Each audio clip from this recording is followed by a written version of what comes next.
যখন চারিদিকে যুদ্ধের গন্ধ ছড়িয়ে পড়ে তখন শুধু সাহস নয়, প্রস্তুতি ঠিক করে দেয় ভবিষ্যৎ। আর এখন ঠিক সেই মুহূর্তে দাঁড়িয়ে আছে তাইওয়ান।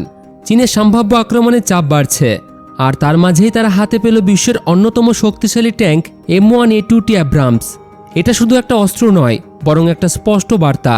কিন্তু আসল প্রশ্ন হলো, এই ট্যাঙ্ক কি সত্যিই যুদ্ধের চিত্র বদলে দিতে পারবে? তাইওয়ান যুক্তরাষ্ট্রের কাছ থেকে মোট 108টি ট্যাঙ্ক কিনেছে। এর ফলে তাদের সেনাবাহিনী এখন আগের চেয়ে অনেক বেশি শক্তিশালী।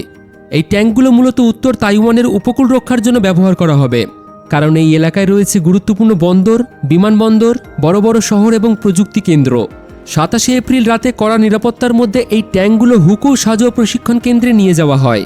সেখানেই এখন প্রশিক্ষণ, পরীক্ষা আর যুদ্ধ প্রস্তুতির কাজ চলছে। এই ট্যাঙ্কের সবচেয়ে বড় শক্তি হলো আধুনিক প্রযুক্তি। এতে আছে 120 মিলিমিটার শক্তিশালী কামান, যা খুব সহজেই শত্রুর ট্যাঙ্ক, বাংকার বা শক্ত ঘাঁটি ধ্বংস করতে পারে। উন্নত টার্গেটের সিস্টেম থাকার কারণে অনেক দূর থেকে সঠিকভাবে আঘাত করা সম্ভব। রাতের অন্ধকারেও এটি সমানভাবে কার্যকর। এর 1500 হর্স পাওয়ারের গ্যাস টারবাইন ইঞ্জিন এই বিশাল ট্যাঙ্কে দ্রুত গতিতে চালাতে পারে, ফলে যুদ্ধের সময় দ্রুত অবস্থান বদলানো যায়। এতে 4 জন ক্রু থাকে এবং একসাথে অনেক গোলাবারুদ বহন করা যায়, যা দীর্ঘ লড়াইয়ে কাজে লাগে। তবে এই ট্যাঙ্কের আসল ভূমিকা শুরু হবে যুদ্ধের মাঝামাঝি সময়ে। যদি চীন কখনো তাইওয়ানে আক্রমণ করে, তাহলে প্রথম প্রতিরোধ গড়ে তুলবে মাইন, ক্ষেপণাস্ত্র, ড্রোন এবং পদাতিক বাহিনী। তারা চেষ্টা করবে শত্রুকে উপকূলে থামিয়ে দিতে।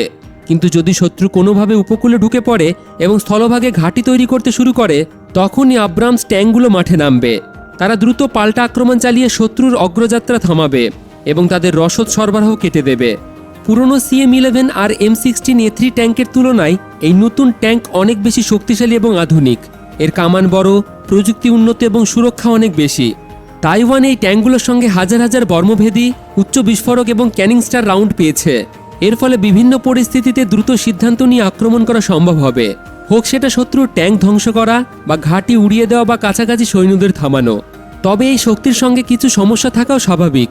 এই ট্যাঙ্কগুলো খুবই ভারী, প্রায় 70 টন। এগুলো চালাতে প্রচুর জ্বালানি লাগে এবং সব জায়গায় সহজে চলাচল করা যায় না। সেতু, রাস্তা সবকিছু শক্ত হতে হবে, তাই এগুলো ব্যবহার করতে হলে ভালো পরিকল্পনার দরকার।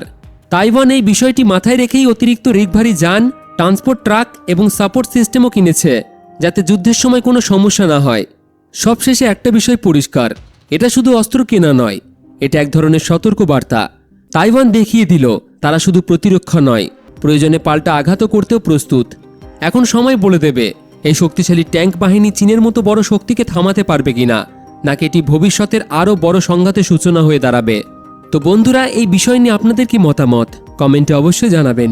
ভিডিও ভালো লাগলে একটি লাইক করে বন্ধুদের সাথে শেয়ার করে দেবেন। আর এই রকম জিওপলিটিক্স নিউজ শোনার জন্য আমাদের চ্যানেলটিকে ফলো এবং সাবস্ক্রাইব করে রাখুন।